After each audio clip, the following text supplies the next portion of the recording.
في ناس كتير مننا بيكسلوا في عمايل المحشي الكرنب. خلي بالك كرنب الشتاء ما بياخدش وقت خالص في السلق، دقايق وتطلعيه. انت اهم حاجة عندك ترتيب الورق ولون الورق. تمام. هتعملي المحشي كل يوم ومش هتتعبي منه، ولو مسبكة انت الطماطم في الفريزر يبقى اعملي محشي كل يوم بدون تعب او زهق. ولو عندك فدان كرنب هتعمليه، وسهل جدا، وهوريكي تقطعي الورق ازاي. تقطيع الكرنب بسرعة الصاروخ. ابهري بقى نفسك وابهري ضيوفك وابهري اللي عندك. بسبب ايه؟ ان انتي قطعتي الكرنب وعملتيه في اقل وقت من ايه، من التوقيتات بتاعة المحشي. تعالي بقى يلا اقولك الطريقة، ونسمي بسم الله ونصلي على الرسول. ولو اول مرة تشوفي الفيديو بتاعي يا ريت تعملي لي لايك وشير واشتراك للقناة عشان يوصلك كل جديد. بصي يا ستي، انا هوريكي ازاي ان انتي تقطعي الكرنبة بطريقة حلوة. والطريقة دي ممكن تفرزي بيها الكرنب لحد طول الشتاء. انتي دلوقتي في اوان الكرنب، يعني تقدري ان انتي تجيبي الكرنب وتسلقيه وتقطعيه زي ما انا مقطعاه كده. مش هياخد معاكي اي وقت ولا اي مجهود. ونسمي بسم الله ونبدأ الوصفة بتاعتنا. هنجيب الكرنبايه القمر بتاعتنا اللي شكلها فريش خالص دي وجميلة. هنبتدي ان احنا نفرغ الورق بتاعها ونطلع الورق ورقة ورقة كده بالراحة. ماشي. بعد ما طلعنا الورق بتاعنا الجميل بالمنظر اللي انت شايفاه ده، نجيب الحلة القمر بتاعتنا. هنحط معلقة من الملح، وكمان التكة اللي تخلي لون الكرنب اخضر وجميل هتحطي له معلقتين من السكر في قلب المية. ايوه في قلب المية، ما تقوليش لا. هنيجي بقى نحط الكرنب براحتك، عايزة تحطي كمون حطي، مش عايزة برضو براحتك.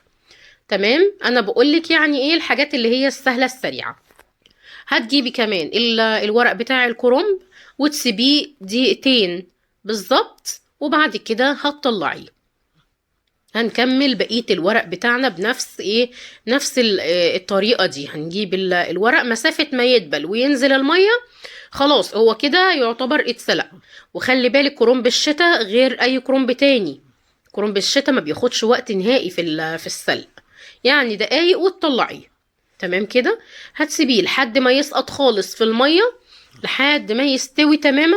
وبعد كده هتطلعيه. اوعي يتهري منك، لو اتهرى منك مش هتعرفي ولا تقطعيه ولا تفرزيه. تمام كده. يلا نيجي بقى على اهم خطوة اللي هي التقطيع بتاع الكرنب. هتجيبي من عند العرق كده وتبتدي ان انت تتنيهم كلهم كده مع بعض بالشكل اللي انت شايفاه ده.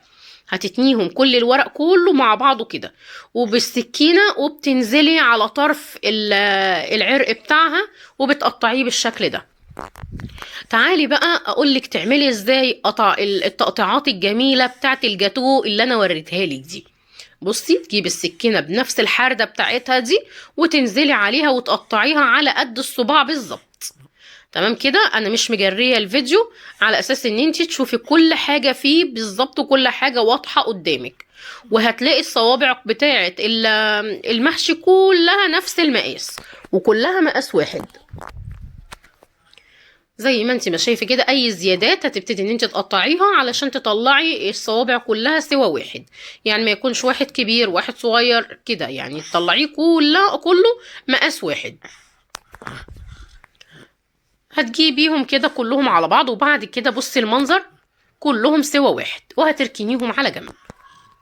تعالي نكمل بقية العروق وبقية الاوراق. هنجيب برضو بصي، طول ما انا بسلق اطلع ورقة ورقة كده، احطهم اظبطهم واخلي العروق كده مع بعض، واروح مطلعهم على اساس ان انا يبقوا مظبوطين، على اساس ان انا ماخدش فيه وقت في التقطيع. السلق والتقطيع بتاع الكرنب ما بياخدش معايا بالظبط 10 دقايق اذا كان سلق او تقطيع. اعملي حلة محشي بسرعة الصاروخ. حتى ده الطرف بتاعه اوعي ترميه، هنقطعه هنشيله، كل حاجة هتبقى باينة قدامك. هتشيلي بقى كده بعد ما قطعنا التقطعات بتاعتنا بتاعت الورق. بصي عامل ازاي كله سوا واحد وكأنه قطع جاتوه بالظبط. تعالي بقى اوريك القطع بتتقطع ازاي. هنشيل اول طرف واخر طرف. اول طرف طبعا عشان بيبقى القطع مش مظبوطه، الورقه مش مظبوطه، فاحنا بنقطعها. واخر حاجة بتكون متنية، فطبعا ايه برضو بنقطعها. بصي دي انا سبتها كبيرة على اساس ان انا ما هقدرش في الورق، ويبتدي ان احنا نقطع ايه الورقة من ورا بايدينا. شايفة قطع جاتو، كأنك ماسكة قطعة جاتو بالظبط. وهبتدي ان انا ارصهم في قلب طبق حلو كده، وهوريكي شكله في الاخر. هنبتدي نقطع برضو القطعة التانية اللي احنا عملناها. عارفة الورق ما بياخدش ثواني في ايديا، هتقطعيه بنفس السوا ده. خزني بقى الطريقة دي رمضان، واعتمدي الوصفة دي، ومش هتبصي مش هتغلبي على طول، وتطلعي في رمضان وتعملي حلة المحشي مش هتاخد في ايدك ثواني.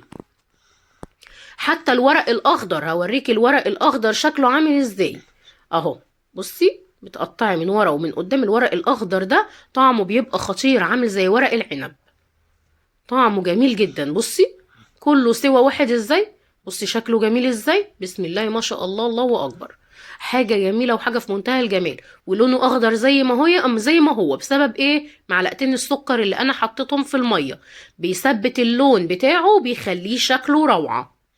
بصي كده بعد ما خلصنا، بصي شكل قطع الكرنب عاملة ازاي، كأنك مقطعة قطع جاتوه بالظبط. حاجة كده بسم الله ما شاء الله. يعني حطي في اطباق وغلفي وقوام على الفريزر. بس عايزة اقولك معلومة، لما تيجي تطلعي الورق من الفريزر على طول وهو بتلجه، اعمليه على طول واحشيه وقوام، دخليه على طول على النار، وحطي المية بتاعته تكون الشوربة بتاعته تكون بتغلي. ما تحطيهاش باردة شوية او دافية شوية، لا تكون الشوربة بتاعته بتغلي. وبألف هنا وشفا. باي باي.